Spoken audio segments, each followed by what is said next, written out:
안녕하세요. 마음을 읽다입니다. 오늘은 클래식 음악과 함께하는 문화여행 진혜숙님의 클래식 오디세이를 읽어드리려고 합니다. 클래식 오디세이는 진혜숙 작가님의 첫 작품이고요. 제목과 마찬가지로 클래식 음악을 함께하는 글이라고 보시면 되겠습니다. 우리가 클래식 음악 하면 슈베르트, 모차르트, 베토벤, 바흐 이런 대거장들을 말하죠. 그래서 이 대거장들의 음악과 함께하는 문학 함께 해보시면 좋겠습니다. 본 글에 들어가기 전에 작가님의 말부터 한번 읽어드리려고 합니다. 클래식 오디세이는 나의 첫 번째 책이다.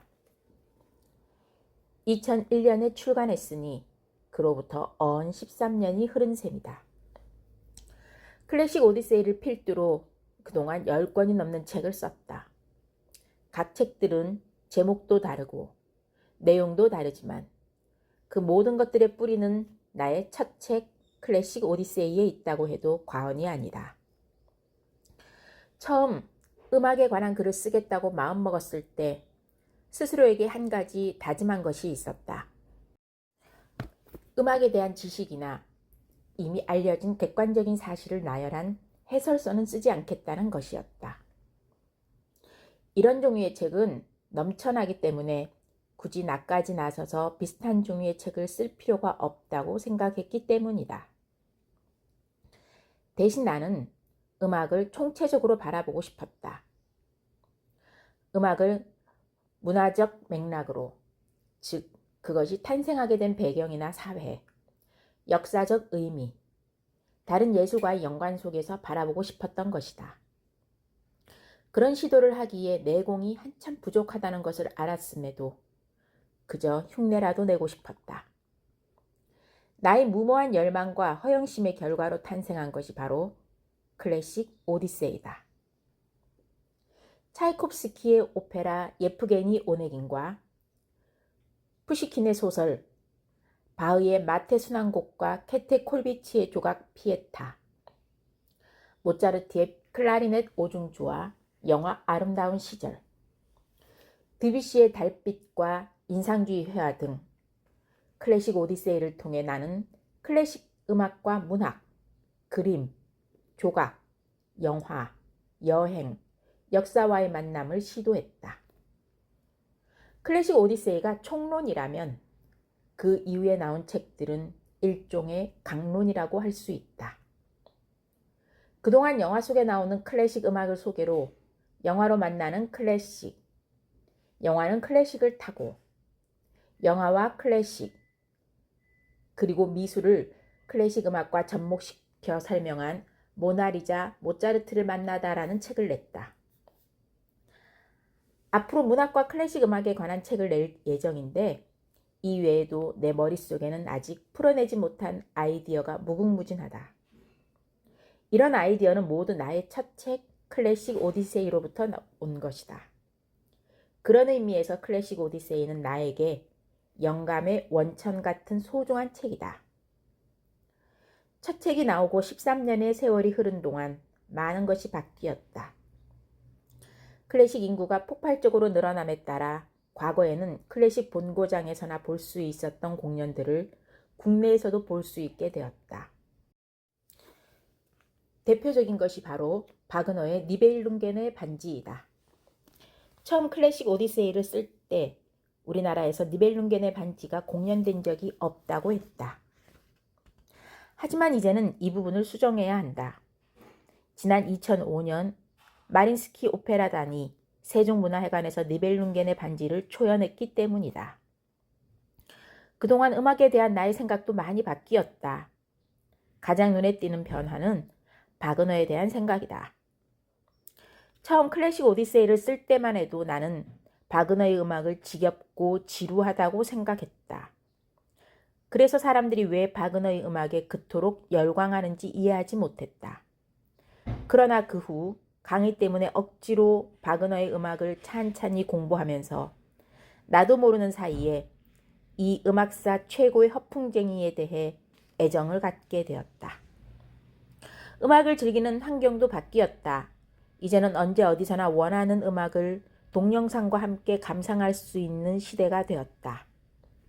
참으로 놀라운 변화가 아닐 수 없다. 그러고 보니 처음 클래식 오디세이가 나온 13년 전이 마치 요순시대처럼 까마득하게 느껴진다. 그 시절에는 클래식 음악책에 부록으로 CD를 끼워주는 것이 출판사가 독자에게 할 수 있는 최고의 배려였다. 하지만 이제는 세월이 좋아져서 원하기만 하면 그 자리에서 즉시 음악을 들을 수 있다. 이제 개정판을 통해 이런 시대적 변화에 부응하는 서비스를 제공하고자 한다. 아무쪼록 이 책을 통해 독자들이 좋아진 세월의 혜택을 마음껏 누리길 바란다. 2014년 6월 진회숙. 슈베르트 가곡 음악에 붙여. 음악을 좋아하는 한 남자가 있었다.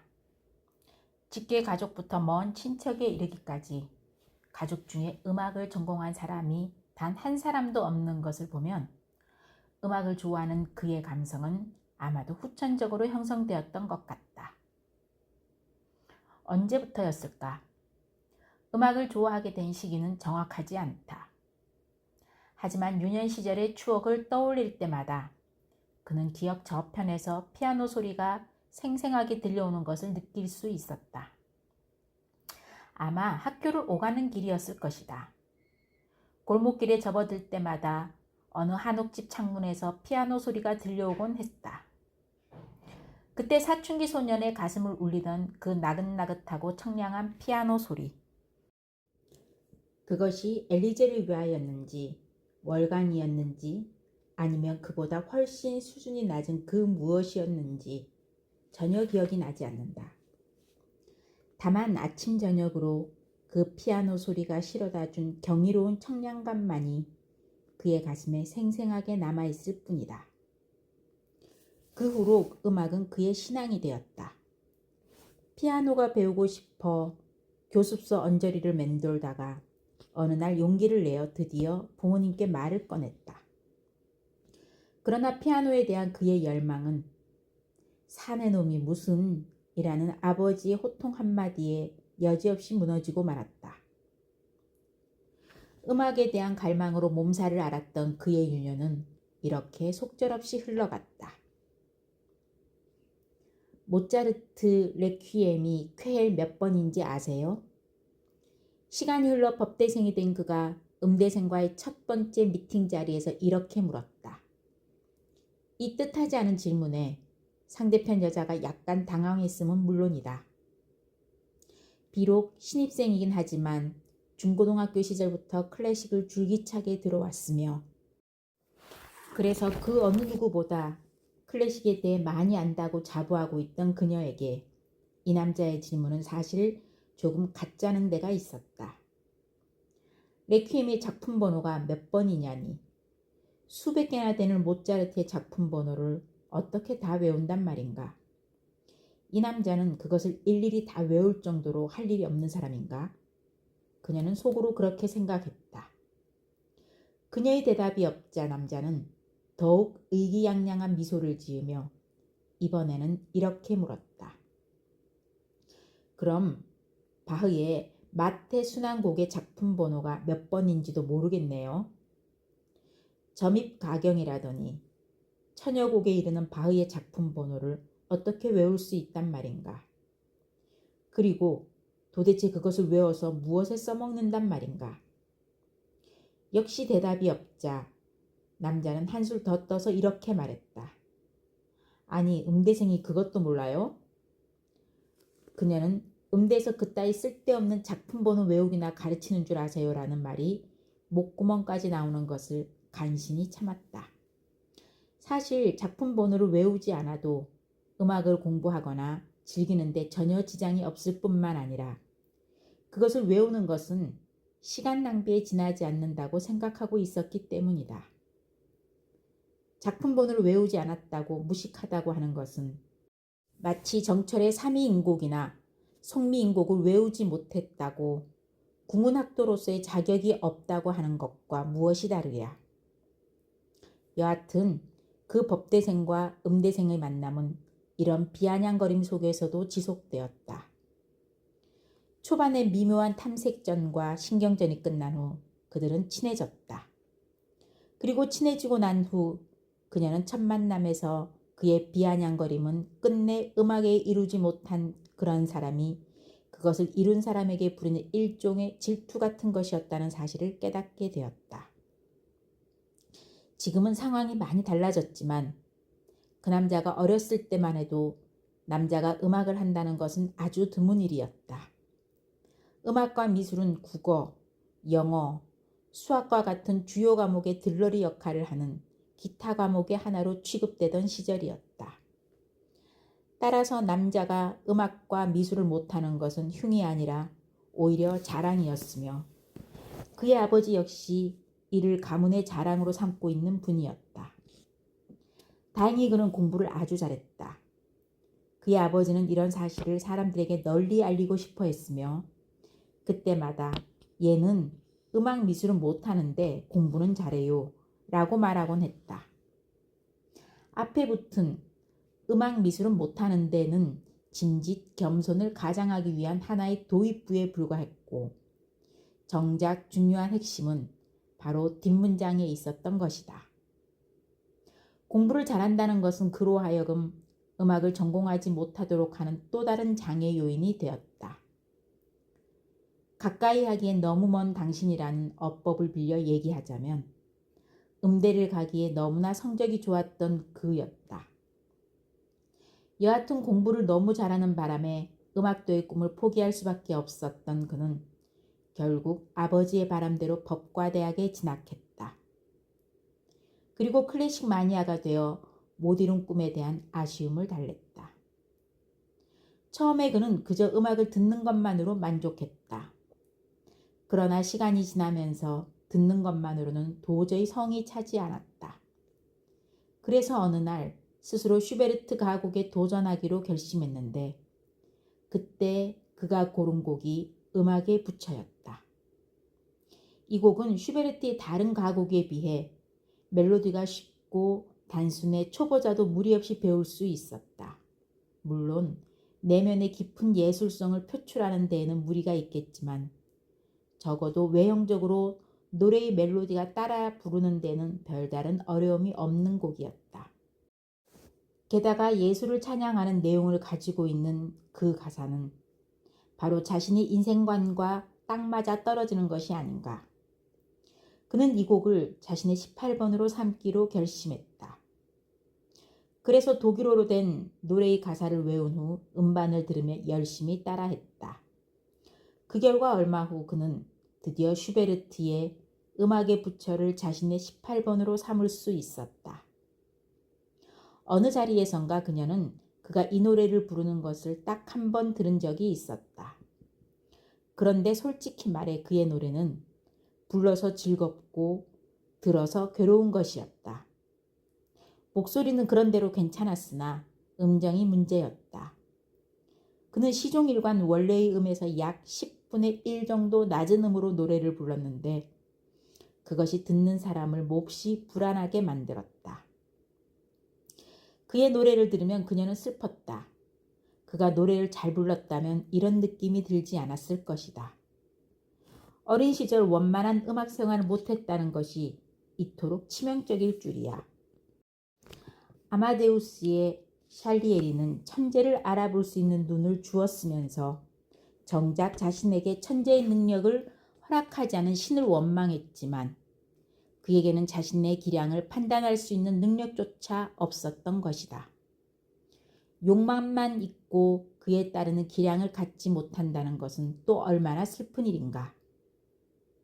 그의 노래를 들으며 그녀는 그가 음악을 한다는 것은 가족 사적으로 물론 기술적으로도 불가능한 일이었다는 것을 깨달았다.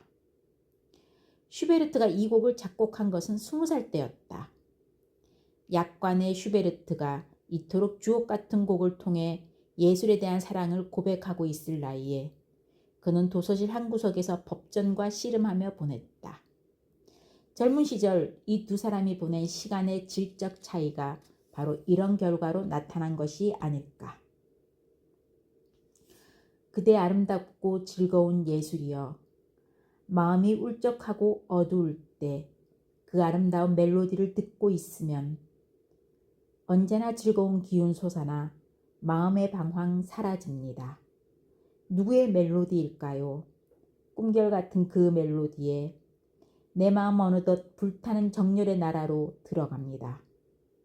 때로는 그대 하프에서 한숨이 흘러나오고 때로는 그대의 달콤하고 성스러운 화음이 더 좋은 시절의 하늘을 내게 열어보여 주었습니다. 그대의 아름다운 예술이여, 나는 그대에게 감사를 드립니다.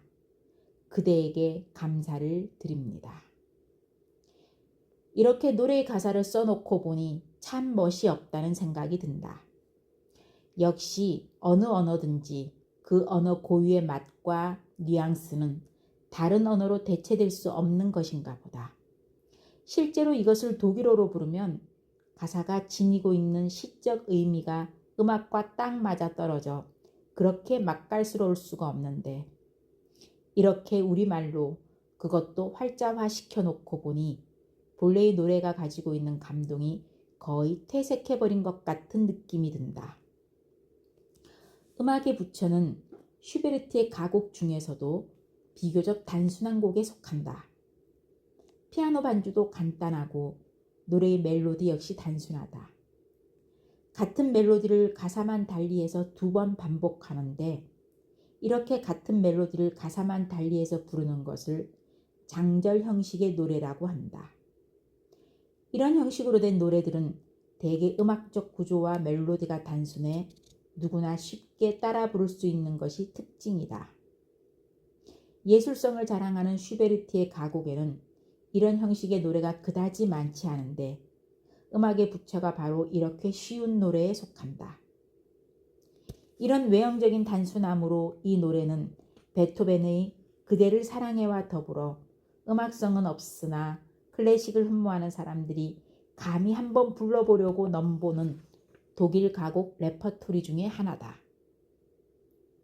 바로 그 외형적인 단순함 때문에 나는 처음에 이 노래를 별로 좋아하지 않았다. 슈베르트 가곡 중에서 수준 높은 시적, 음악적 감성으로 충만한 곡들이 얼마나 많은가. 그런 곡에 비해 음악의 부처는 그야말로 싱겁기 짝이 없는 것이었다. 더구나 화음만을 두드리는 피아노 반주의 단순함이라니. 슈베르트 가곡은 피아노와 노래의 이중주라고 할 만큼 피아노 파트가 음악을 형성하는 데 있어 중요한 역할을 한다. 그런데 이 노래의 반주는 성악 파트의 보조적인 역할을 하는, 그저 반주에 지나지 않는다는 생각을 하니 더욱 그런 느낌이 들었다. 음악성 없는 초보자들이 감히 한번 불러보겠다고 넘볼 정도의 그렇게 쉬운 노래, 이렇게 쉬운 노래가 그 단순함 속에 내면의 깊이를 지니고 있다는 사실을 처음 알게 된 것은 지난 1967년에 있었던 피아니스트 제랄드 무어의 고별 연주의 실황 음반을 듣고 나서였다. 제랄드 무어, 평생 가곡 반주자로 활동하며 수많은 음반을 남긴 20세기 최고의 피아니스트. 지금도 음악 방송을 틀면 바리톤 다트리히 피셔 디스카우의 노래 제랄드 무어의 피아노 연주로 들으시겠습니다 라는 멘트를 수도 없이 들을 수 있다. 이렇게 디스카우의 이름 뒤에는 늘 제랄드 무어라는 이름이 따라 붙는다. 은퇴한 지 30년이 넘은 지금도 여전히 가곡 반주의 제왕으로 우리에게 기억되는 사람, 그가 바로 제랄드 무어이다. 제랄드 무어는 지난 1967년 은퇴했다. 그의 고별 연주회는 평생의 파트너였던 바리톤 디트리 피셔 디스카우를 비롯해서 소프라노 엘리자베스 슈바르츠코프, 빅토리아 데 로스 앙헬레스가 참석했다. 그런데 이 연주회의 마지막에 제랄드 무어가 피아노로 음악의 부처를 연주한 것이다. 본 프로그램이 모두 끝나고 제랄드 무어가 관객들 앞에 섰다. 평생 반주자로 살아온 그가 무대 위에서 자기 목소리를 낸 것은 아마 이때가 처음이자 마지막이었을 것이다. 신사숙녀 여러분, 저는 오늘 밤 혹시 제가 겸손해야 된다는 반주자의 본분을 망각한 것은 아닐까 걱정스러운 생각이 듭니다. 사실 그동안 반주자로 활동하면서 내 목소리가 너무 큰 게 아닐까 하는 생각을 늘 해왔거든요. 제랄드 무어는 말을 계속했다. 여러분도 아시다시피 이렇게 위대한 세 명의 가수들이 같은 시간에, 같은 연주회에, 같은 무대에 서 있다는 것은 저로서는 이루 말할 수 없이 영광스러운 일입니다. 이 세 명의 위대한 가수가 같은 시간에 같은 대륙에 있다는 사실 자체가 엄청나게 놀라운 사건이지요. 그것을 잘 알고 있는 저로서는 저에 대한 애정으로 오늘 밤 이 자리에 흔쾌히 함께 해주신 세 분에게 깊은 감사를 드립니다. 또한 저는 연주회 내내 무대에 선 저희들에게 호의를 보여주신 관객 여러분에게도 감사드리는 바입니다. 저는 오랫동안 여러분에게 오늘 밤과 같은 호의를 받아왔습니다. 여러분이 늘 저에게 보여줬던 그 관대함과 호의에 깊은 감사를 드립니다. 그런데 이 자리를 빌려 여러분의 호의에 대한 한 가지 하고 싶은 말이 있습니다. 뭐냐 하면 그동안 무대 뒤로 엄청나게 많은 사람들이 위대한 엘리자베스를 보려고 왔고 엄청나게 많은 사람들이 위대한 빅토리아를 보러 왔고 또 역시 엄청나게 많은 사람들이 위대한 디트리히를 보려고 왔죠. 그리고는 아주 적은 수의 사람들이 저를 그 중에서 절 보려고 온 사람들도 아마 몇 명은 되었을 것이라고 말을 하고 싶은 겁니다. 관객 사이에서 폭소가 터졌다. 이제 관객 여러분께 부탁드립니다. 이 연주홀의 매니저와 스태프들에게도 관객들에게 부탁해 주십시오. 성악가들의 대기실 근처로 오시지 말기를. 만약 여러분이 그렇게 하시면 오늘 밤 이곳에 와서 멋진 노래로 우리에게 이토록 큰 즐거움을 선사한 이 빛나는 가수들이 홀에 붙잡혀 있다가 결국에는 집에 가는 막차를 놓치게 될 수도 있습니다. 이렇게 제랄드 뮤어는 유머를 섞어가며 관객들에게 감사 인사를 했다. 그의 말 중에서 내 목소리가 너무 큰 것이 아닐까? 라는 말에 깊은 인상을 받았다. 제랄드 무어가 쓴 자서전의 제목이기도 한 이 말은 그가 생각하는 반주자의 덕목, 즉 늘 겸손할 것이라는 말과 일맥상통한다. 무대 위에서는 성악가와 피아니스트가 함께 연주하지만 스포트라이트는 늘 성악가가 받는다. 연주가 끝나면 성악가를 보고자 수많은 사람들이 무대 뒤로 대기실로 모여든다. 그리고 이와는 비교가 안 될 정도로 적은 수의 사람들만 반주자를 찾는다. 그러나 제랄드 무어는 이런 사실을 농담의 소재로 삼을 정도로 여유가 있다. 반주자로서 스스로의 삶에 대해 깊은 자부심과 애정을 가지고 있기 때문이다. 만약 제랄드 무어가 없었다면 위대한 엘리자베스도, 위대한 빅토리아도, 위대한 디트리도 존재할 수 없었을 것이다. 그렇게 그는 늘 겸손한 자세로 무대에서 선 수많은 예술가들의 진정한 동반자가 되어 주었다. 그는 다음과 같은 말로 고별 연주회를 마무리했다. 오늘 멋진 이 밤을 만들어주신 여러분께 제 깊은 가슴 깊은 곳으로부터 우러나오는 감사의 말씀을 드립니다. 이제 저는 여러분에게 작별을 고하며 여러분에 대한 깊은 감사의 마음을 이렇게 표현하고자 합니다. 이렇게 말한 다음 그는 뚜벅뚜벅 피아노를 향해 걸어갔다. 그러고는 슈베르트의 음악의 부처를 연주하기 시작했다. 늘 노래와 함께 했지만 그때는 피아노 혼자 연주했다. 그때 제랄드 무어의 육성과 함께 마지막 연주로 듣는 음악의 부처가 이루 말할 수 없는 감동으로 내 가슴에 다가왔다. 그것은 음악과 예술에 대한 고결한 찬가였다. 평생을 음악과 더불어 살아온 자신의 음악 인생을 마무리하는 자리에 이보다 더 적절한 고별곡이 또 있을까? 그대의 아름다운 예술이여, 나는 그대에게 감사를 드립니다. 이 노래의 주제는 마지막의 이 가사에 함축되어 있다. 내용도 그렇고 음악도 그렇다. 같은 가사를 2번 반복해 부르는데 처음 것과 그 다음 것의 음악적 의미가 서로 다르다. 처음 멜로디가 예술에 대해 감사의 말을 전하며 클라이막스에 이른 후 이어지는 멜로디는 조용하게 같은 가사로 그 시적 의미를 마무리 짓는다. 노래가 끝난 다음에는 피아노 후주가 나와 노래의 여운을 남기게 되는데 단순하지만 내면의 깊이를 가진 그런 여운이다. 제랄드 무어의 음반을 들으며 이렇게 평생을 음악 속에 살다 슈베르트의 음악의 부처로 자신의 음악 인생을 정리하는 삶은 또 얼마나 행복한 삶인가 하는 생각을 했다. 세상에는 재능의 부족이나 사회적 편견 혹은 그 밖의 이유로 자기가 하고 싶은 일을 하지 못하고 사는 사람들이 얼마나 많은가.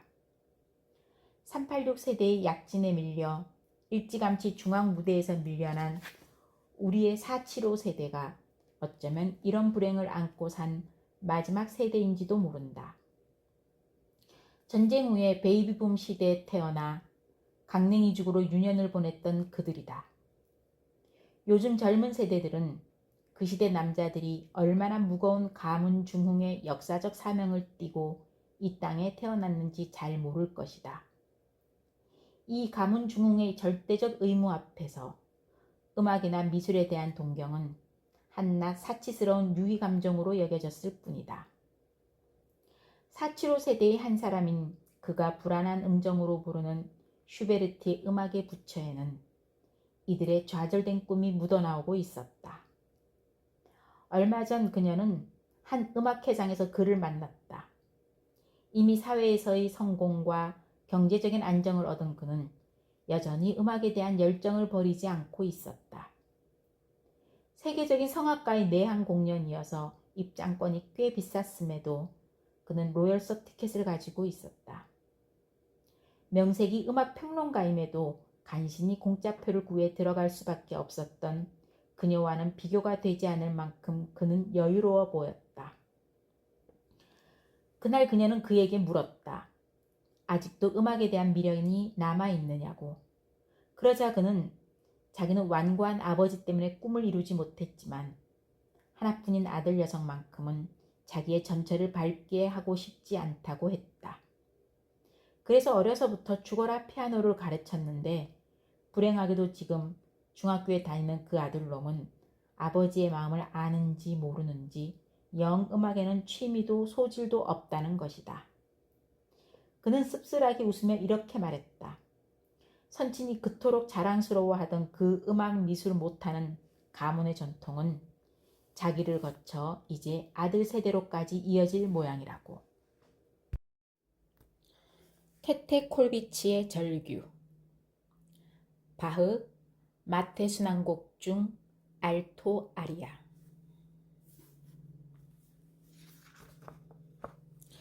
지난 1995년 가족과 함께 유럽을 여행하던 중 베를린 자유대학에 유학하고 있던 남동생을 만나려고 베를린에 갔다. 그 전에 이미 3번이나 베를린을 방문한 적이 있었던 나는 베를린의 필수 코스인 베를린 장벽이나 브란덴부르크 문에 같은 역사 현장을 이미 섭렵한 뒤였지만 남편이나 아이들은 그때가 처음이었다. 당시 나는 지구상에 단 하나 남은 분단 국가의 국민으로서 한창 자라나는 아이들에게 분단과 통일의 현장을 보여주어야 한다는 투철한 역사적 사명감에 불타고 있었다. 이 역사적 사명을 실천하기 위해 가족을 데리고 제일 먼저 찾은 곳이 브란덴부르크 문이었다. 동서냉전 시대의 상징이었던 그 문 앞에서 나는 아이들에게 독일의 분단과 통일이 가져온 역사적 교훈이니 뭐니 하는 교과서적인 얘기를 늘어놓았다. 하지만 기꺼이 감동받을 준비를 하고 그곳을 찾은 나와는 달리 당시 초등학생이었던 딸아이들은 별다른 느낌이 없는 듯했다. 한국으로 돌아와 방학 숙제로 독일 통일의 역사적 현장을 찾은 감동, 운운하는 기행문을 쓰기는 했지만 아마도 그것은 엄마에 의해 강요된 감동이었을 것이다. 당시 브란덴부르크 문 앞에서는 관광객들을 상대로 여러 종류의 기념품을 팔고 있었다. 그중 가장 눈에 띄는 것은 옛 공산국가 군인들의 군복과 계급장, 그리고 베를린 장벽의 일부로 추정되는 시멘트 조각이었다. 여기서 내가 굳이 추정되는 이라는 표현을 쓴 데는 나름대로의 이유가 있다. 장벽이 무너진 지가 언제인가? 그런데 아직까지도 장벽 조각이 남아있다니. 그것을 보면서 어쩌면 베를린 장벽의 일부였다고 주장되는 이 시멘트 조각들은 앞으로도 수십 년간 무궁무진하게 공급될지도 모른다는 생각을 했었다. 그때 우리는 그 진위 여부가 의심스러운 장벽 조각 대신 양파라는 뜻을 가지고 있는 러시아 민속 인형 마트료시카를 샀다. 이 인형은 말 그대로 커다란 인형 속에 그보다 작은 인형이, 그리고 그 작은 인형 속에 그보다 더 작은 인형이 차례대로 들어있는 것이었다. 우리가 산 마트료시카는 스탈린부터 옐친에 이르기까지 러시아 역대 지도자들의 인형이 차례로 들어있었다. 1990년에 처음 베를린에 갔을 때만 해도 제일 바깥쪽에 고르바초프가 있었는데 이제 세월이 흘러 옐친이 제일 바깥쪽을 차지하고 있었다. 그가 술주정뱅이라는 소문을 입증이라도 하듯 그의 인형은 한 손에 보드카를 들고 있었다. 다음 날 우리는 동베를린 최대의 박물관인 페르가몬 박물관을 거쳐 과거 베를린 장벽을 넘다 희생된 사람들의 무덤이 있는 곳으로 갔다. 그때 동베를린 지역을 돌다가 브레이트에 어린이 창가가 쓰여 있는 건물을 만나는 행운을 누리기도 했다. 그런 다음 잔디가 깔린 넓은 광장에 이르렀는데 바로 그곳에 과거 사회주의 국가의 사상적 지주였던 마르크스와 엥겔스의 동상이 서 있었다. 과거 이들의 동상은 아마도 신성불가침의 권위를 지니고 있었을 것이다. 그러나 사회주의 붕괴 후에 바라보는 이들의 동상은 지나치게 그로데스크했다. 낙서의 나라답게 이 사회주의 성상 뒤에도 불경스럽게 누군가가 낙서를 해놓았다. 우리 다음번에는 잘해보자. 낙서의 내용은 이런 것이었는데 만약 마르크스와 엥겔스가 살아있었다면 정말 이런 대화를 주고받았을까 궁금했다. 여하튼 운터덴 린덴역과 샤우스필하우스, 동베를린 시청사 등을 거친 우리의 사회주의 유적지 순례는 그런대로 흡족하게 끝이 났다. 순례를 마치고 서베를린 지역에 있는 숙소로 돌아가는데 갑자기 눈앞에 아주 아름다운 성 하나가 나타났다. 성의 이름은 샬로텐부르크. 그런데 바로 그 성을 보는 순간 나의 그 못 말리는 역사의식이 발동하기 시작했다. 나는 동생에게 즉시 그 성에 살았던 사람과 성의 역사적 배경에 대해 아이들에게 설명해 주라고 지시했다. 그러자 동생이 하는 말, 누나는 못 말려. 아이들이 지금 관심 있어 하는 것은 바로 그 성에 왕자와 공주가 살고 있었냐는 거야 하는 것이었다. 바로 이때까지만 해도 나는 그곳 베를린에서 그토록 운명적인 만남을 하게 되리라고는 예상하지 못했다. 물론 그 전까지도 베를린은 나에게 의미 있는 도시였다. 동생 2명이 이곳에서 공부하고 있다는 개인적인 이유 이외에도 베를린은 전쟁과 분단, 통일이라는 역사적 사건을 가장 첨예하게 경험한 도시라는 점에서, 그리고 페르가몬 박물관과 오페라 극장, 베를린 필하모닉 오케스트라를 가지고 있는 유서 깊은 문화도시라는 점에서 나에게 각별한 의미가 있었다. 그러나 그렇게 여러 번 베를린을 찾는 동안에도 나는 이 도시가 배출한 한 사람의 위대한 여성 예술가를 용케도 피해가고 있었다. 그녀와 운명적으로 만나는데 그토록 장황한 서곡이 필요했던 것일까? 아주 넓은 홀에 조각상 하나가 있었다. 제목은 피에타. 베를린을 대표하는 여류 판화이자 조각가인 케테 콜비치의 작품이라고 했다. 케테 콜비츠. 그전까지 전혀 들어본 적이 없는 이름이었다. 그러나 피에타를 보는 순간 나는 그녀의 존재가 한꺼번에 내 가슴 속에 밀려오는 것을 느낄 수 있었다. 한 어머니가 죽은 아들을 안고 있다. 아마 그 아들은 전쟁터에서 죽었을 것이다. 예수가 십자가에 못 박혀 세상을 떠난 후 피에타는 자식을 먼저 떠나보낸 수많은 어머니들의 영원한 주제가 되었다. 어쩌면 케테콜비치의 피에타도 그 슬픔을 주제로 한 다양한 베리에이션 중 하나인지도 모른다. 그러나 그저 하나의 베리에이션에 불과한 작품이 어떻게 그렇게 단 한 번에, 단 몇 초 만에 사람의 마음을 빼앗아 갈 수 있단 말인가.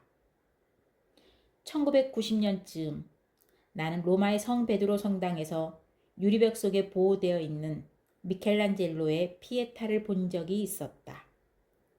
하지만 그때는 별다른 감동이 없었다. 그러나 괴테의 피에타는 달랐다. 통안의 어머니와 죽은 아들의 형상을 담은 그 작품은 여성의 동물적인 모성애를 통곡처럼 보여주고 있었다. 저토록 무시무시한 것을 만들어내다니.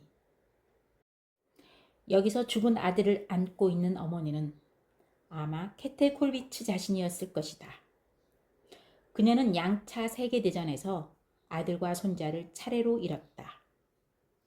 전쟁의 희생자가 된 이 두 젊은이의 이름은 공교롭게도 모두 페터였다. 아침에 절망적인 상태에서 눈을 떴다. 페터를 보낼 수 없다는 생각이 들었다. 공연한 걱정이 아니다. 그들이 앞으로 해야 할 문화적인 일들이 얼마나 많은데 이제 막 움트기 시작한 청년기를 계속 알차게 보내야만 하는데. 하지만 페터는 무슨 말을 해도 소용이 없었고 그저 조용히 듣기만 했다. 이 소년의 마음을 돌려놓을 말이 생각나지 않았다. 나는 울고 또 울었다. 남편이 그에게 말했다. 조국은 아직 너를 필요로 하지 않아. 만약 그렇다면 벌써 불렀을 거야.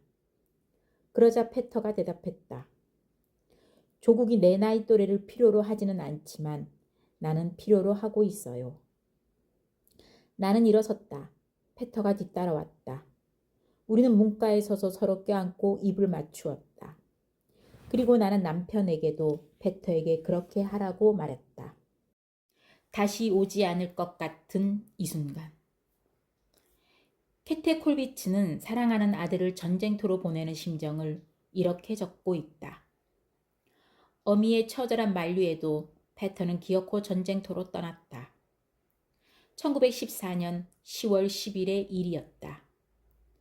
그로부터 보름 후 케테는 전선의 아들로부터 편지 한 통을 받았다. 내용은 단 한마디, 포송을 들으셨겠지요? 였다. 그리고 그 후로부터 정확히 엿새 후인 1914년 10월 30일 그녀는 전문 하나를 받았다. 당신의 아들이 전사했습니다. 그 후 케테의 일기는 아들에 대한 통한의 눈물로 가득 차 있다. 페터야, 이 독일의 젊은이야. 얘야, 사랑스런 내 아들아. 내가 그렇게 황급히 떠난 지도 2달이 되었구나. 나의 페터야. 나는 계속 너의 뜻에 충실하련다. 너의 뜻이 무엇이던가 잊지 않고 지켜가련다. 그렇다면 내가 할 일은? 그것은 나의 조국을 사랑하는 일이다. 내가 너의 방식으로 조국을 사랑했듯이 나도 나의 방식으로 조국을 사랑하련다. 나는 때묻지 않은 마음으로 진정으로 참된 사람이 되려는 노력을 계속할 것이다. 내가 그렇게 노력할 때 나의 패터야, 제발 내 곁에 머물러다오. 나에게 모습을 보여다오. 케테 콜비치가 통안의 눈물로 만들어낸 피에타를 보면서 나는 바흐의 마테 순환곡에 나오는 한 아리아를 머릿속에 떠올렸다. 나의 하느님, 눈물로 기도하는 나를 불쌍히 여기소서. 이렇게 시작하는 알토 아리아이다. 바흐가 살던 시절 독일의 여러 교회에서는 매년 성금요일이 되면 그리스도의 순환을 소재로 한 순환곡을 연주했다고 한다.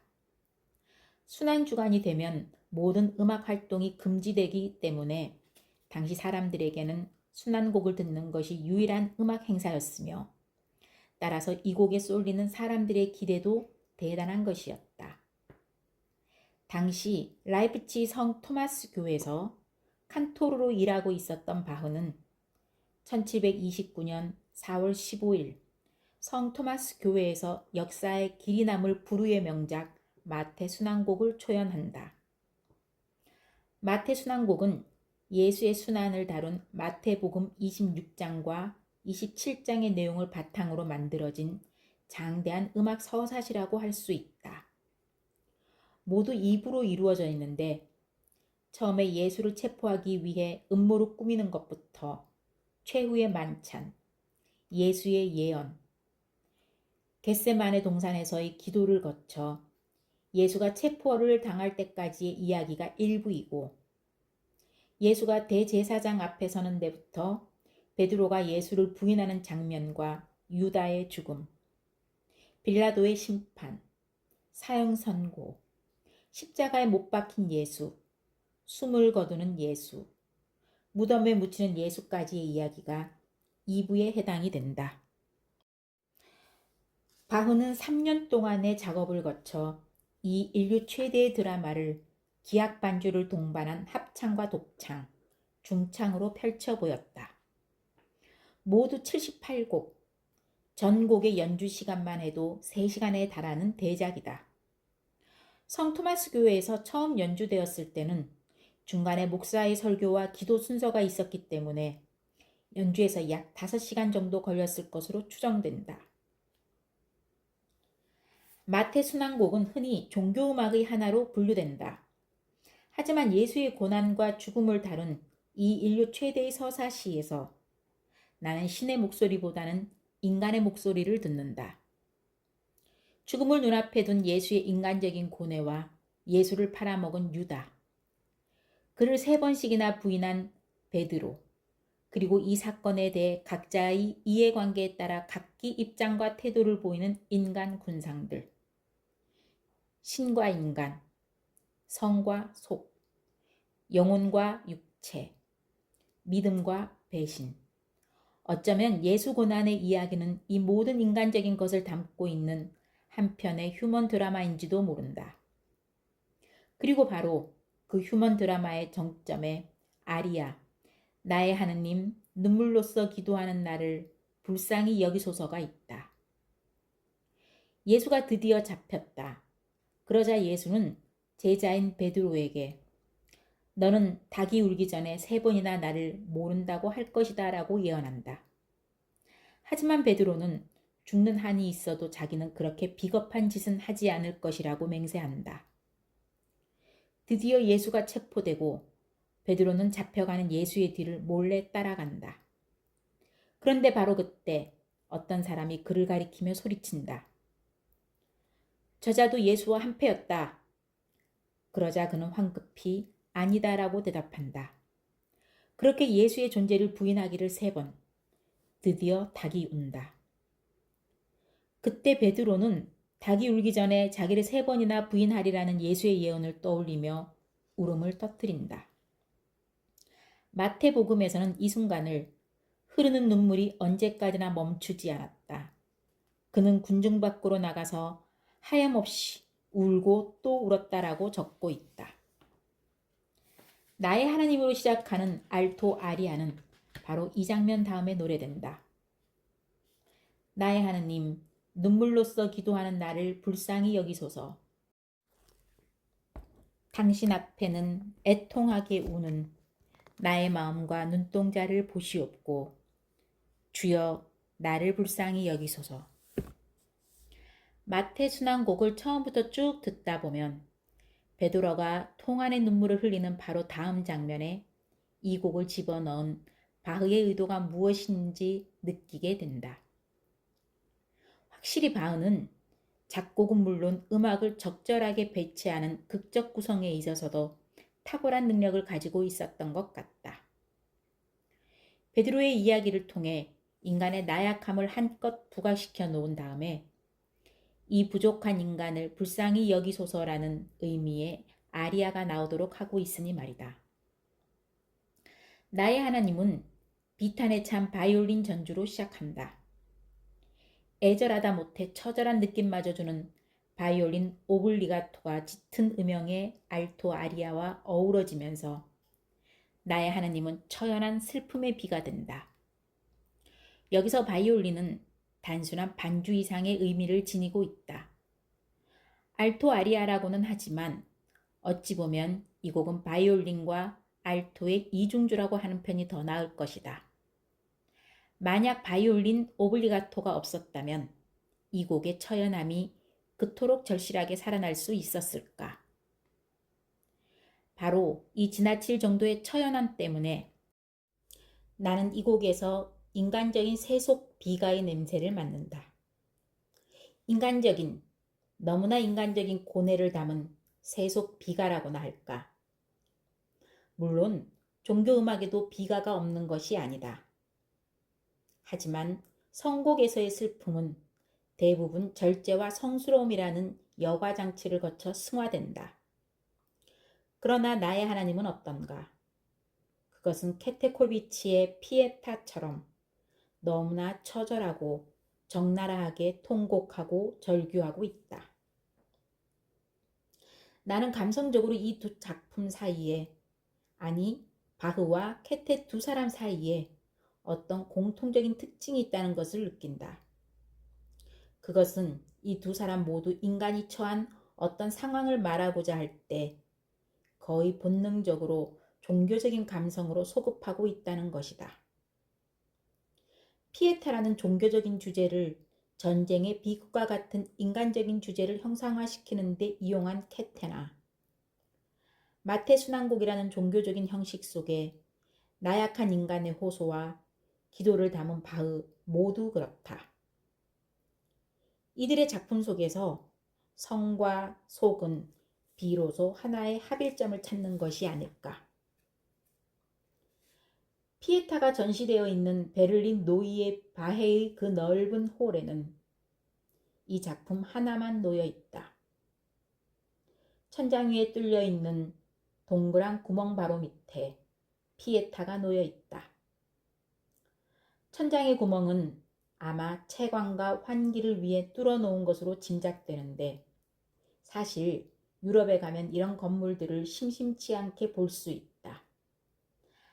하지만 그곳 피에타 위로 뚫려 있는 구멍은 뭔가 다른 의미를 지니고 있는 것 같았다. 어떤 사람은 이 구멍을 통해 페터의 영혼이 승천하는 것이라고 의미를 부여하기도 한다. 그런데 나를 이 작품으로 인도한 동생의 말에 따르면 비가 올 때 바로 그 구멍으로 빗물이 들어와 피에타를 적신다고 한다. 비를 맞고 있는 피에타. 그 모습이 그렇게 처연할 수가 없다고. 이 얘기를 들으며 나는 또다시 피에타를 나의 하느님과 대비시켜 본다.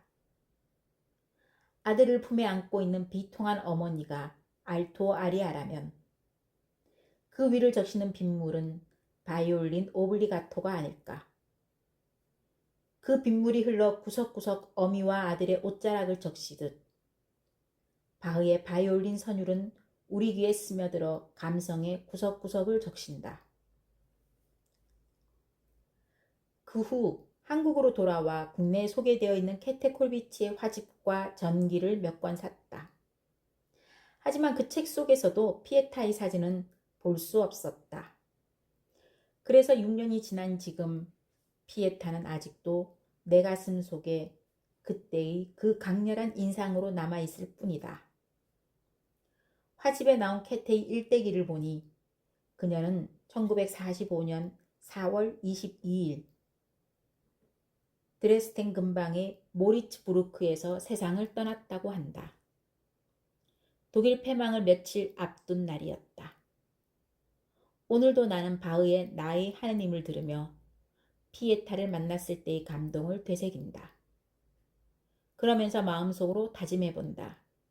언젠가 베를린을 다시 찾아 꼭 한번 비를 맞고 있는 피에타를 볼 것이라고.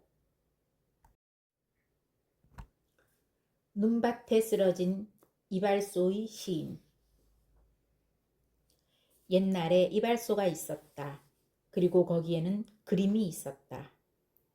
똑같은 그림을 몇백 장이라도 그려낼 것 같이 숙달된 터치로 그려진 오두막의 물레방아와 황혼의 들녘, 봄날의 정원. 인공색소와 사카린이 들어간 사탕처럼 싸구려 단맛이 느껴지는 그 그림들을 우리는 이발소 그림이라고 불렀다. 미술에서 소위 훌륭한 예술품에 대응되는 하찮고 초야하고 천박한 것을 가리켜 키치라고 하는데 우리나라에서는 이 키치가 이발소 그림이라는 말로 통했던 것이다. 이발소에 그림만 있었던 것은 아니다. 시도 있었다. 이발소 그림에 버금가는 이발소의 시의 주인공은 다름 아닌 푸시킨. 옛날 이발소에 드나들었던 40대 이상의 남자 중에는 삶이 그대를 속일지라도 결코 슬퍼하거나 노하지 마라로 시작되는 푸시킨의 시를 기억하는 사람들이 많을 것이다. 러시아의 대문호 푸시킨의 시가 어떤 과정을 거쳐 우리 이발소의 벽면을 장식하게 되었는지 나는 모른다. 여하튼 이 시가 지닌 이국 취향과 소녀 취향이 나중에는 얄팍한 상술에 이용되어 관광지의 기념품이나 학생용 필통과 책받침, 빛바랜 사진 한 귀퉁이 등 어디에서나 삶이 그대를 속일지라도를 볼 수 있게 되었으니 푸시킨의 역작이 이곳에 와서 난데없이 키치가 되어버린 것이다. 우리에게는 이발소의 시인으로 통했던 푸시킨, 러시아 근대문학의 아버지로 불렀던 그는 사회개혁의 의지를 자신의 문학과 행동을 통해 실천했던 용감한 지식인이었다. 그런가 하면 그는 러시아 음악의 발전에도 지대한 공헌을 했던 사람으로 알려져 있다. 차이콥스키의 예프게니 오네긴, 스페이드의 여왕, 무소록스키의 보리스 고드노프 등 러시아 오페라의 기반을 다진 주옥 같은 작품들이 모두 그의 문학 속에서 탄생했기 때문이다.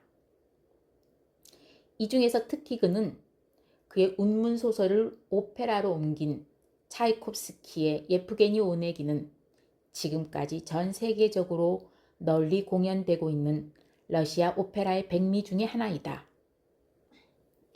푸시킨은 1820년 전제정치를 비판했다는 이유로 페테르부르크에서 추방당해 남러시아로 갔다. 같은 해에 완성한 루슬랑과 류드밀라의 에필로그에서 푸시킨은 유배지에서의 상실감을 이렇게 표현했다. 나는 사교계의 풍설에 잊힌 지 오래다. 네바 강기슭에서 멀리 떨어져 나온 나는 이제 눈앞에 있는 카프카스의 당당한 산봉우리를 바라보고 있다. 둥그런 산꼭대기에 올라가 바위로 덮인 험준한 산비탈에서 조용히 감정을 추스른다. 가볍고 우울한 자연의 황홀한 절경을 마음껏 호흡한다. 내 영혼은 전처럼 순간순간 우울한 생각으로 가득 찼으나 시의 불꽃은 시들었다. 감동을 찾아보지만 소용없다. 시는 죽었다. 운문을 즐기던 시절도, 사랑과 즐거운 꿈을 꾸던 시절도, 진실한 영감의 시절도 모두 가버렸다. 환희의 짧은 시간은 흘러가 버렸고 조용한 노래의 여신은 영원히 숨어버렸다. 시인인 그는 시는 죽었다라고 했다. 짧았던 환희의 시간도 흘러가고 노래의 여신도 영원히 숨어버렸다고 절망했다. 하지만 이런 절망은 역설적으로 새로운 창작에 대한 강렬한 열망이기도 했다. 그로부터 3년 후인 1823년부터 푸시킨은 운문소설 예프게니 오네긴의 집필에 들어갔다. 이 소설을 완성하는데 장장 9년이라는 시간이 걸렸다. 예프게니 오네긴의 줄거리는 이렇다. 주인공 예프게니 오네긴은 사교계의 멋쟁이로 통한다. 평생 빚 쓰는 재미로 세상을 산 아버지 때문에 한때 파산 직전까지 갔지만 다행히 혈육 한 점 없는 숙부가 막대한 유산을 남기고 죽는 바람에 평생 돈 걱정 없이 빈둥빈둥 놀면서 살 수 있게 되었다. 그러자 곧 권태가 찾아온다. 먹고 살기 위해 열심히 일할 필요가 없는 사람에게 나타나는 사치스러운 우울증이 그를 덮친 것이다. 매사에 흥미가 없어진 그는 당분간 사교계의 교태로운 여인들과 결별하고 새로운 활력을 찾아 숙부가 물려준 영지가 있는 시골로 간다. 바로 여기에서 렌스키라는 시인을 만나 친구가 된다. 렌스키에게는 올가라는 애인이 있다. 어려서부터 친하게 지내던 이웃 영주의 딸이다. 그녀 위로는 타치아나라는 언니가 있는데 자매임에도 두 사람은 성격이 판이하게 다르다. 올가가 춤추고 노래하는 것을 좋아하는 쾌활하고 경박한 성격인 반면 타치아나는 책 읽고 몽상에 잠기는 것을 좋아하는 내성적인 성격이다. 그러던 어느 날 렌스키가 오네긴과 함께 올가의 집에 방문한다. 그 자리에서 타치아나는 오네긴을 보는 순간 자기가 오랫동안 꿈꾸어왔던 진실한 사랑과 운명적으로 만났다고 생각한다. 사랑의 열병에 들뜬 타치아나는 그날 밤을 뜬 눈으로 새우며 오네긴에게 보내는 편지를 쓴다. 하지만 오네긴은 타치아나의 순수한 사랑을 받을 자격이 없는 사람이다. 세상 모든 일에 권태를 느꼈고 사랑에 대한 환상도 없는 그에게 타치아나의 사랑 고백은 세상 물정 모르는 어린아이의 유치한 장난으로 보일 뿐이다. 편지를 받은 다음 날 그는 타치아나를 찾아간다. 그리고 넌지시 설교한다. 형식적으로는 정중하지만 내용적으로는 무시하는 마음을 담아서 그는 타치아나에게 자기는 결혼이라는 것에 적합하게 태어난 사람이 아니다. 결혼은 서로에게 고통만 안겨줄 뿐이다. 남편이나 아버지가 될 생각이 전혀 없다고 얘기한 후 마지막으로 자기 자신의 감정을 다스리는 법을 배워라. 사람이 너무 순진하면 파멸에 이르는 법이라는 등 충고를 남기고 자리를 뜬다. 이 말을 듣고 타치아나는 깊은 모욕감을 느낀다. 그동안 책을 읽으며 가슴 속에 쌓아두었던 사랑의 환상이 산산이 부서진 것이다. 어느덧 시간이 흘러 타치아나의 영명축일이 되었다. 그날 타치아나의 집에서는 군악대까지 동원한 성대한 파티가 벌어진다. 오네긴과 레스킨과 함께 파티에 참가한다. 그리고 마치 아무 일도 없었다는 표정으로 타치아나에게 춤을 청한다. 두 사람이 춤추는 것을 보고 마을 사람들이 수군거리기 시작한다. 저것 좀 봐. 타치아나가 오네긴과 춤을 추고 있네. 저 남자와 결혼할 거라며? 불쌍한 타치아나. 폭군이라던데. 여자 손에 키스도 안 하고 붉은 포도주만 마신다며? 오네기는 자기를 보고 수군거리는 마을 사람들의 소리를 듣고 기분이 나빠진다. 그래서 자기를 이런 무도에 데려온 렌스키를 원망하며 그를 골려줄 생각을 한다. 오네기는 그의 약혼녀 올가를 유혹해 무도회 내내 그녀하고만 춤을 추는데 이 모습을 바라보던 렌스키는 질투에 불타 오네긴에게 결투를 신청한다. 이튿날 아침 눈 덮인 들판에 렌스키가 먼저 와 있다. 이때 렌스키는 오네긴을 기다리는 동안 올가와 함께했던 아름다운 날들을 추억하는 아리아 내 황금 같은 젊은 날은 어디로 갔는가를 부른다. 이 노래를 부른 후 젊은 시인 렌스키는 오네긴의 총에 맞아 세상을 떠나는데 그래서인지 이 아리아에는 죽음을 앞둔 한 젊은 시인의 회한이 절절하게 배어 있다. 그것은 푸시킨 자신의 노래였을까? 푸시킨 역시 렌스키처럼 젊은 나이에 사랑 때문에 결투하다 총에 맞아 세상을 떠났기 때문이다. 사건의 시작 배경은 1837년 1월 27일 오후 4시. 공간적 배경은 페테르부르크 남쪽의 초르나야.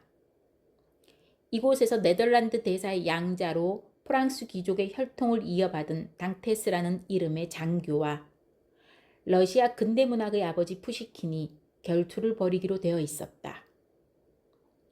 결투의 원인이 된 것은 푸시킨의 젊고 아름다운 아내 나탈리아였다. 당테스가 그녀와의 연문서를 퍼뜨려 푸시킨의 명예가 심각하게 훼손되자 둘이 결투를 벌이기로 한 것이다. 하지만 이 결투는 푸시킨의 패배로 끝났으며 이후 다음과 같은 절차가 착오 없이 진행되었다. 이튿날 빈사의 푸시킨은 아내와 자식, 친구들과 고별 인사를 함. 1월 29일 오후 2시 45분 사망. 2월 1일 교회에서 장례식. 정부는 일반 시민증의 참여를 금지하고 언론에게는 과격한 추도 기사를 쓰지 못하게 함. 2월 5일 유해가 헌병들에 의해 스바야트콜스키 수도원으로 옮겨짐. 2월 8일 매장. 이런 어이없는 최후가 또 있을까? 우리들의 친근한 이발소의 시인 푸스키는 38살이라는 젊은 나이에 이렇게 허무하게 세상을 떠났다. 이 위대한 천재가 그 이후에도 해야 할 일이 얼마나 많았으며 이루어야 할 역사적, 문화적 사명이 얼마나 막중했는데 그 무한한 미래의 가능성을 뒤로 한 채 한낱 쓸데없는 연애 스캔들 때문에 세상을 떠나다니. 인간의 생명이란 이토록 가벼운 것인가? 푸시킨이 결투를 벌인다는 사실은 당시 니콜라이 1세를 비롯한 많은 사람들이 알고 있었다. 하지만 러시아 황실과 귀족들은 그동안 데가브리스트 당원들과 친분을 쌓으며 민중을 선동해온 이 젊은 시인을 영 못마땅하게 생각하고 있었다. 그가 스스로 자멸의 길을 택했다는 소식을 들었으니 속으로 쾌재를 불렀을지도 모르는 일이다. 1820년에 추방당한 푸시킨은 4년 후인 1824년 콘스탄티노플을 거쳐 국외로 탈출하려고 하다 실패하고 다시 알렉산드로 1세의 명령에 의해 미하이로브스크로 추방되었다. 그런데 그 이듬해인 1825년 12월 14일 페테르부르크에서 반란이 일어났다. 반란을 주동했던 데카브리스트 당원들은 푸시킨의 친구였는데 당시 푸시킨은 유배 중이었기 때문에 반란에 가담할 수 없었다. 하지만 그들은 그 이듬해에 유배 조치가 풀리자마자 기다렸다는 듯이 시베리아로 추방된 데카브리스트 당원을 기리는 시베리아에라는 시를 써서 다시 한번 황제의 심기를 불편하게 했다. 푸시킨이 예프게니 오네긴에게 렌스키의 마지막 독백을 쓴 것은 1828년경 결투로 세상을 떠나기 9년 전의 일이다. 그러나 그때도 그는 이미 자신의 앞날에 닥칠 운명의 비밀스런 음모를 예감하고 있었던 것은 아닐까. 차이콥스키는 자신의 오페라에서 죽음을 앞둔 렌스키에게 마지막 노래를 부르도록 했다. 이때 렌스키가 부르는 내 황금 같은 젊은 날은 어디로 갔는가라는 오페라 전곡 중에서 가장 유명한 아리아이다. 이 오페라의 주인공은 오네긴이기지만 음악적으로 중요한 아리아는 렌스키가 부른다. 오네긴은 아리아라고 부를 만한 것이 거의 없다. 그런데 실제로 푸시킨의 원작을 읽어보면 그가 오네긴보다는 시인인 렌스키에 더 호감을 가지고 있다는 것을 알 수 있다. 렌스키는 푸시킨 자신을 투영한 인물이기 때문이다. 그는 산문보다 운문을 사랑했으며 누구보다 시인의 마음을 잘 알고 있었다. 그래서 죽음을 앞둔 렌스키에게 감동적인 시를 읊을 수 있는 기회를 주었다. 차이콥스키 역시 특유의 비가 머린 멜로디로 렌스키에게 마지막 노래를 선사했다. 오 어디로 가버렸단 말인가. 내 젊음의 황금 같은 날들이여. 다가오는 내일은 나를 위해 무엇을 준비해 두었는가. 헛되이 그것을 바라볼 뿐. 모든 것이 어둠 속에 가려져 있구나. 그러나 상관없는 일. 운명이 가는 길은 항상 옳은 것이니 운명의 화살이 나를 쓰러뜨린다 해도 또 나를 멀리 데리고 간다 해도 나는 상관없는 것을. 눈을 뜨고 있거나 감고 있어도 모든 것은 예정된 시간에 따라 움직이거늘 근심의 세월에 축복 있으며 암흑의 나날에도 축복 있으리. 내일의 여명이 비치고 찬란한 햇살이 빛날 때 나는 어쩌면 신비한 안식처를 찾아가리니 그때 젊은 시인의 추억은 천천히 흐르는 레테강의 물결 속으로 사라지리라.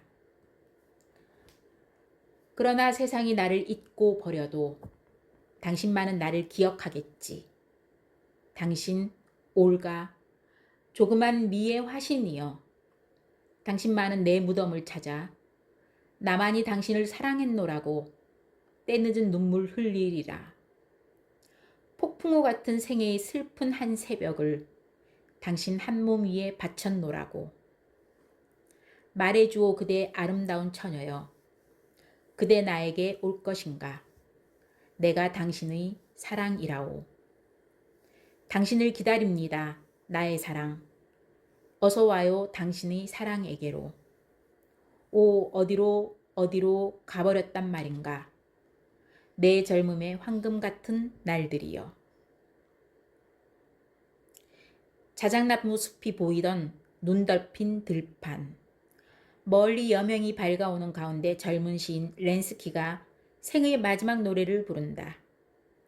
이 아리아는 다른 아리아에 비해 전주가 다소 긴 편인데 아련한 느낌의 주제 선율에 이어지는 불길하고 음산한 전주가 앞으로 닥칠 렌스키의 죽음을 예감케 한다.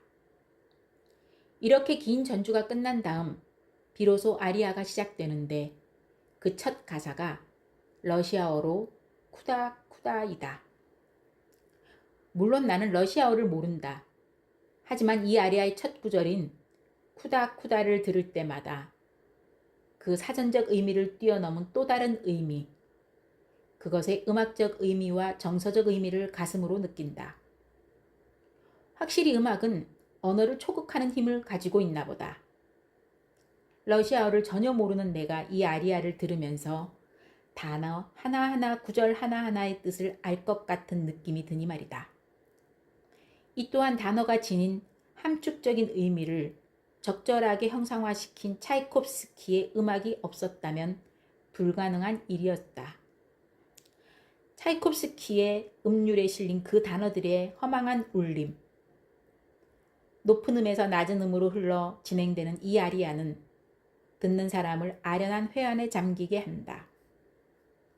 그 다음 렌스키가 부르는 연인의 이름, 올가. 여기서 올가는 두 개의 음으로 간결하게 처리되어 있다. 그러나 그 간단한 음절 속에, 그 간단한 음 속에 얼마나 많은 함축적 의미가 내포되어 있는가.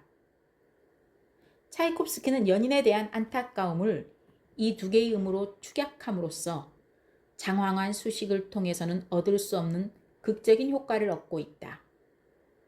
그 다음에 렌스키는 이렇게 묻는다. 그대 나에게 올 것인가? 레테강으로 사라질 운명에 처한 젊은 시인의 마지막 물음은 허공 속으로 사라져버린다. 삶과 청춘에 대한 푸시킨의 허망한 물음과 허망한 독백. 나는 테너 스튜어트 바로우즈가 부르는 이 아리아를 제일 좋아한다. 그가 맑고 유려한 목소리로 부르는 쿠다쿠다를 듣고 있으면 차이콥스키 특유의 비애가 순수의 여과기로 거쳐 보다 투명해진 것 같은 느낌이 든다. 이 글을 읽는 분들은 반드시 한번 들어보시도록. 한편 렌스키가 죽은 후 오네기는 어떻게 되었을까? 장면은 바뀌어 페테르부르크에 있는 그레민 공작의 대연회장. 친구를 죽인 죄책감으로 오랫동안 방랑을 한 오네긴이 초췌한 모습으로 사교계의 모습을 드러낸다. 이때 그레민 공작 부인을 보라라는 노래가 울려 퍼지는 가운데 그레민 공작과 그의 부인이 등장한다. 이때 공작 부인을 본 오네기는 그녀가 타치아나라는 사실을 알고 몹시 놀란다. 타치아나는 과거의 시골뜨기 처녀 같은 모습을 완전히 탈피해 세련되고 기품 있는 사교계의 귀분이 되어 있었던 것이다. 이때부터 오네기는 번민하기 시작한다. 그녀를 사랑하는 마음이 불꽃처럼 타오르기 시작한 것이다. 그는 타치아나가 예전에 자기에게 사랑을 고백하는 편지를 보냈듯이 그녀에게 편지를 보내지만 며칠이 지나도록 전혀 반응이 없다. 그러자 오네기는 공작의 응접실로 타치아나를 찾아간다. 그리고 무릎을 꿇고 그녀에게 사랑을 강구한다. 그러자 타치아나가 이렇게 말한다. 우리가 만났던 날을 기억하고 있나요? 당신이 나에게 했던 그 훈계. 하지만 당신을 탓하지는 않겠어요. 그 끔찍한 순간에도 당신은 예의를 지켰으니까요. 그때 상류사회와 떨어져 있었던 나는 당신 취향이 아니었지요. 그런데 이제 와서 왜 이러는 건가요? 이제 내가 상류층이 되어서요? 높은 신분을 갖게 되어서요? 아니면 나와 스캔들을 일으켜 당신이 능력 있는 바람둥이라는 사실을 사람들에게 자랑하려고요? 타치아나는 자기는 이미 결혼한 몸이고 남편에게 충실할 것이라고 말한다. 그리고 매달리는 오네긴을 뿌리치고 방을 나간다. 혼자 남은 오네긴이 처절하게 절규하는 가운데 막이 내린다. 보헤미안의 눈에 비친 멋진 신세계.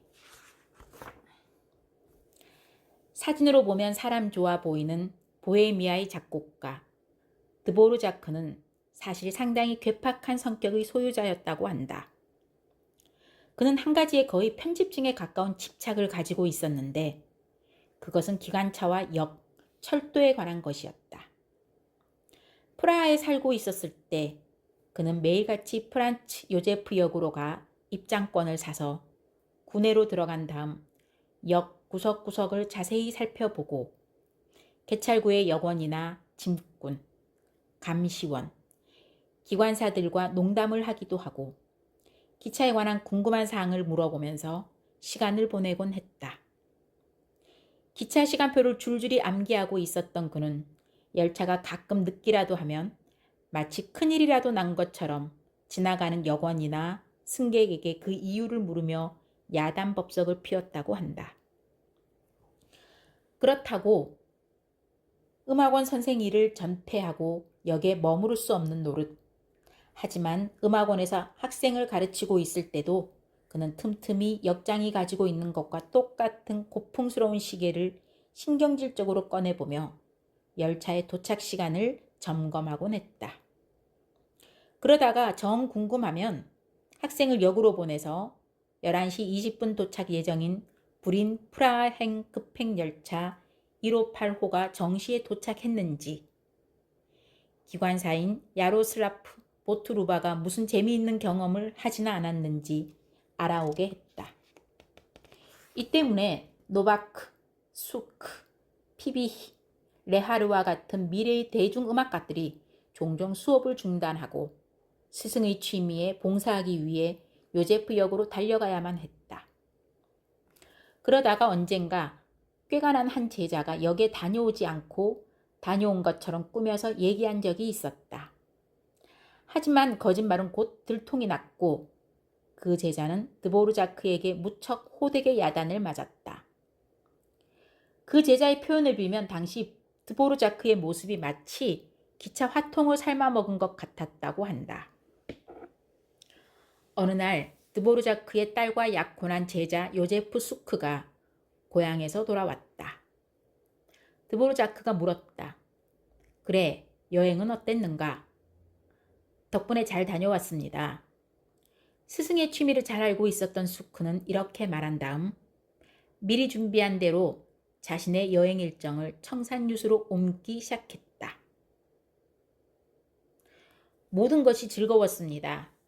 우리들은 2시 34분 정각에 크로세비치를 출발해 3시 13분에 벤사우에 도착. 거기서 물을 공급받고 3시 28분에 발차하여 5시 46분에 프라하에 도착했습니다. 그리고 저희가 탄 열차의 번호는 10726번이었습니다. 이렇게 얘기하고 나서 수크는 이 정도면 스승이 만족했겠지라고 생각했다. 그런데 웬걸, 그의 대답을 들은 스승의 표정이 그다지 밝지 않은 것이었다. 씁쓸한 표정을 지으며 드보르자크가 하는 말. 자네 정말 한심하군. 10726은 열차 번호가 아니라 기관차의 제작 번호란 말일세. 벤사우 열차의 번호는 187번이야. 이렇게 제자를 향해 쏘아붙인 드보르자크는 다시 딸에게로 고개를 돌려 이렇게 물었다. 그래, 너는 이런 남자랑 결혼하겠다는 거냐? 1892년 드보르자크는 뉴욕에 신설된 주립음악원의 원장을 맡아달라는 제의를 받았다. 고향 보헤미아를 유난히 사랑했던 그는 몇 년씩이나 고향을 떠나 있어야 한다는 사실에 부담을 느꼈다. 한동안 고민하다 결국 이 제의를 수락했는데 그 이유 중에 가장 큰 것이 뉴욕에서 최신식 기관차를 볼 수 있다는 것이었다. 당시 기술 문명의 약진기에 있었던 거대한 미국 땅에서 기관차와 탄수차, 식당차, 침대차가 딸린 신식 열차를 매일같이 볼 수 있다는 것은 얼마나 신나는 일인가. 드보르자크는 뉴욕에 도착하자마자 유서 깊은 기차역 그랜드 센트리 스테이션으로 달려갔다. 그리고 요란한 소리를 내지르며 질주하는 기차를 보고 거의 넋이 빠져서 이것이야말로 세계 8대 불가사의 중 하나다라고 외쳤다고 한다. 그 후 그는 뉴욕에서만 볼 수 있는 이 황홀한 광경을 즐기기 위해 매일 17번가에서 155번가까지 나가곤 했다. 당시 드보르자크의 고향인 보헤미아는 오스트리아의 속국이었다. 작곡에 특별한 재능을 보여 영국 케임브리지 대학에서 명예 박사 학위를 받고 빈에서는 황제에게 훈장을 수여받기도 했지만 본질적으로 그는 보헤미아 지방의 촌놈이었다. 이런 그가 20세기 최고의 문명국가로 도약하고 있던 미국 땅을 밟았으니 그 충격이 얼마나 컸을지 충분히 짐작하고도 남을 것이다. 그의 눈에 비친 미국이야말로 인류에게 행복한 미래를 보장해주는 멋진 신세계였던 것이다. 그로부터 수십 년 후에 나온 헉슬리의 멋진 신세계나 조지 오웰의 1984년 같은 소설은 모두 기술 문명에 의해 철저하게 파괴된 인간의 삶을 보여주고 있지만 드보르자크의 신세계는 달랐다. 그에게 이 시대는 인류가 스스로 성취해낸 위대한 승리의 시대였으며 미국 땅은 그 그 위대한 승리의 표상이었다. 드보르자크의 교향곡 제9번 신세계로부터는 바로 이렇게 그가 미국의 발달된 기술 문명에 신성한 충격과 감동을 받고 있던 시기에 작곡된 것이다. 미국에 도착한 해인 1892년 12월에 시작되어 이듬해 5월경에 완성된 신세계 교향곡은 1893년 5월 뉴욕의 카네기 홀에서 독일 지휘자 안톤 자이들이 지휘하는 뉴욕 필하모니 오케스트라에 의해 초연되었다. 초연은 대성공이었다. 사람들은 이 웅장한 교향곡 속에 미국의 정신이 깃들어 있다고 열광했다. 그것은 맞는 말이었다. 보헤미아의 소박한 작곡가 드보르자크가 거대한 미국 땅의 정기를 받아 정말 웅대하고 장대한 교향곡을 만들어낸 것이다. 실제로 드보르자크 자신도 누구든 이 곡에서 미국의 냄새를 맡을 수 있을 것이다 라고 말했다. 미국의 냄새란 무엇일까? 음악적으로는 아메리카 인디언과 흑인들의 음악이라고 할 수 있겠지만 그것보다 나는 미래를 향해 꿈의 20세기를 향해 전진하고 약진하는 미국의 정신이 바로 이 음악 속에 들어있다고 얘기하고 싶다. 나는 당신에게 이 곡에 대한 크레츠 시바리의 해설을 보내고자 합니다. 하지만 내가 인디언이나 아메리카의 테마를 이용하고 있다고 한 난센스는 삭제해 주십시오. 그것은 전혀 허위입니다. 나는 다만 아메리카 민족 선율의 정신을 가지고 작곡했을 뿐입니다. 그러므로 교향곡의 도입부는 가능한 한 느리게 연주해 주십시오. 드보르자크가 지휘자에게 보낸 편지의 일부이다. 이 편지에서 알 수 있는 것처럼 드보르자크는 인디언이나 흑인 연가를 테마로 그것을 그대로 음악 속에 차용하지는 않았다. 그는 그 속에 깃든 정신을 표현하려고 했던 것이다. 하지만 그가 그토록 찬탄에 맞지 않는 기술 문명의 선진국 미국의 정신과 아메리카 인디언이나 흑인 음악에 깃든 민족 정신은 본질적으로 상반되는 것이 아닌가. 미국의 문명은 인디언과 흑인들의 희생을 딛고 이루어진 것이기 때문이다. 그러나 드보르자크는 신세계 교향곡에서 이 몰상식한 결합을 성공적으로 이끌어냈다. 북아메리카 대륙에서 벌어졌던 압박자와 피압박자 사이에 피비린내 나는 투쟁의 역사도 음악 속에서는 이렇게 부드럽게 조화를 이룰 수 있는 모양이다. 여하튼 신세계 교향곡은 초반부터 듣는 사람의 마음을 강인하게 끌어당긴다. 드보르자크가 가능한 한 느리게 해주세요 라고 했던 그 주문했던 첼로와 플루트의 느린 도입부가 끝나면 팀파니가 함께하는 힘찬 멜로디가 등장한다. 마치 우리들의 신세계여 내가 간다 길을 비켜라 하는 것처럼 우렁차고 자신만만하게 연주되는 이 테마는 여러 차례 반복되면서 듣는 이의 감정을 고양시킨다.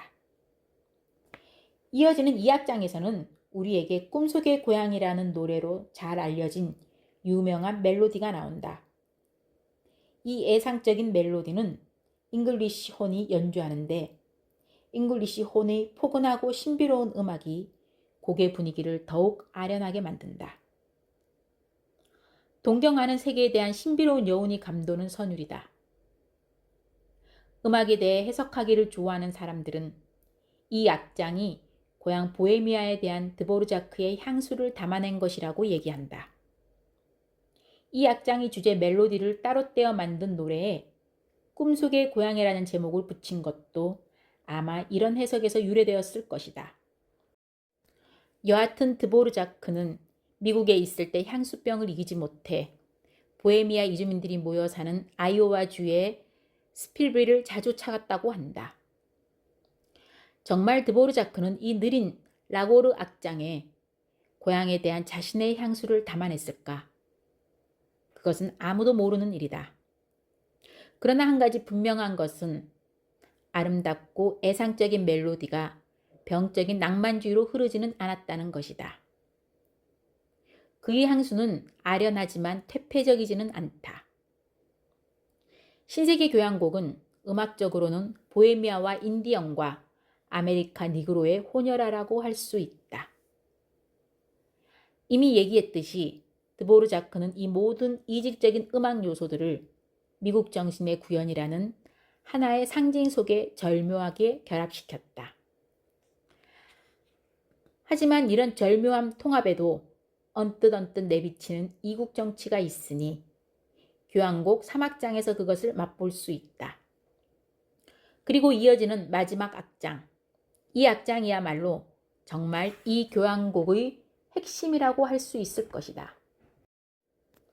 웅장한 일이 벌어질 것 같은 느낌을 주는 서주에 이어 행진곡풍 혹은 군가풍의 당당한 주제 선율이 나오는데 이것을 듣고 어디선가 많이 들어본 것 같다고 생각하는 사람들이 많을 것이다. 한 10년 전쯤일까? 가까운 선후배들과 술자리를 한 적이 있었다. 지금 기억으로는 무슨 공연의 뒤풀이 자리였던 것 같다. 몇 순배 술잔이 돌아가고 거나하게 술이 취하자 정해진 식순에 따라 노래 돌아가며 부르기가 시작되었다. 몇 사람을 거쳐 드디어 그날 공연의 연출을 맡았던 선배에게 차례가 돌아왔다.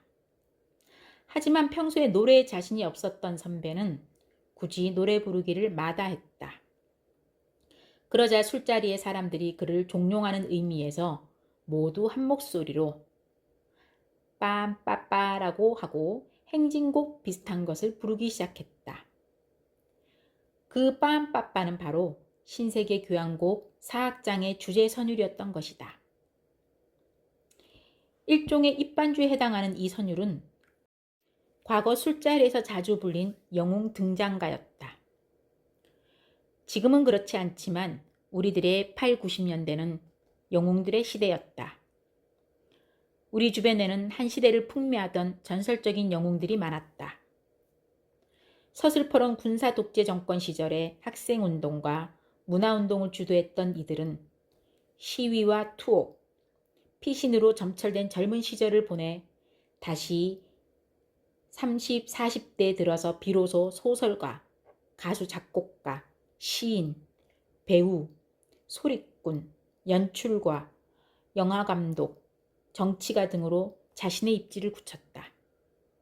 이렇게 시련의 세월을 거쳐 자기 분야에서 나름대로 일가를 이룬 것이 이 영웅들이 술자리에 등장할 때면 그들의 업적을 부러워하는 아래 것들이 일제히 입을 맞추어 빰빠빠라고 신세계 교향곡 4악장이 주제 선율을 외쳤다.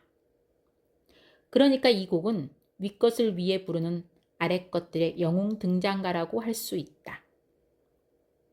그런데 한 작곡가의 필생의 역작을 한낱 술자리 입반주로 바꾸어 버린 이 무례한 아래 것들은 그 선율을 차용하는 데 그치지 않고 그 뒤에 자기들이 만든 조야한 창작 선율을 덧붙이는 불경스러움까지 범하고 있으니 지하의 드보르자크가 알면 대경 실색할 일이 아닐 수 없다. 하긴 술자리에서 빰빠빠를 외치는 사람 중에 이것이 신세계 교향곡의 일부라는 것을 아는 사람이 몇이나 될까? 선율의 뒷부분에 조야한 창작을 덧붙이는 그 불경스러움도 어찌 보면 무식의 소치이니 굳이 나무랄 일도 아닌 것 같다. 이제 다시 기차 얘기로 돌아가 보자. 뉴욕의 그랜드 센트럴 스테이션에서 뉴욕발 특급 열차의 위용에 크게 감격한 드보르자크. 그때의 감격을 담아낸 것이 신세계 교향곡의 4악장이 아닐까. 기차를 유난히 좋아했다는 그의 별난 취미에 대한 얘기를 듣고 나서 이 곡을 들을 때마다 요란한 기적 소리를 내며 달리는 기차의 위용을 머릿속에 떠올리게 한다. 4악장은 위대한 인물이나 사건의 등장을 예고하는 극적인 서주로 시작한다. 그리고 이 극적인 서주에 이어 우리들의 영웅 등장가가 그야말로 위풍당당하게 연주되는데 바로 이 선율처럼 드보르자크에게는 뉴욕의 센트럴 스테이션을 출발하는 열차의 힘찬 기적 소리가 대망의 20세기를 향한 힘찬 진군가로 들렸을지도 모른다. 19세기의 황혼에서 바라보는 20세기에 대한 꿈과 희망. 드보르자크의 신세계 교향곡은 우리에게 이것을 보여주고 있다. 그러나 드보르자크도 역시 19세기 사람이라는 시대적 한계를 벗어나지 못했던 모양이다. 기술 문명의 약진국에 와서 평소 그토록 열망하던 기차를 실컷 볼 수 있었음에도 그는 고향 보헤미아에 대한 향수로 유난히 가슴앓이를 했다고 한다. 그래서 결국 임기를 6개월이나 앞두고 뉴욕 음악원 원장직을 그만두고 고향으로 돌아가고 말았다. 당시 2년 만에 고향에 돌아온 드보르자크는 고향에 다시 돌아왔다는 사실을 무척 행복하게 생각했다고 한다. 드보르자크는 20세기의 문턱인 1904년에 세상을 떠났다. 그리고 세월이 흘러 그가 그토록 동경하던 20세기가 지나 어느덧 21세기가 되었다. 세기 말에 드보르자크가 바라보았던 미국이 멋진 신세계였다면 그로부터 100년 후에 바라보는 미국은 과연 무엇이라고 말할 수 있을까? 드보르자크의 신세계에 대한 꿈은 결국 환상에 불과했을까? 그 위대한 환상의 상징인 신세계 교향곡을 들으며 21세기의 우리는 스스로에게 이렇게 물어본다. 지금까지 들어주셔서 감사합니다. 다음 편에서는 클래식 오디세이, 더 많은 클래식 음악과 문학 이야기 들려드리겠습니다. 감사합니다.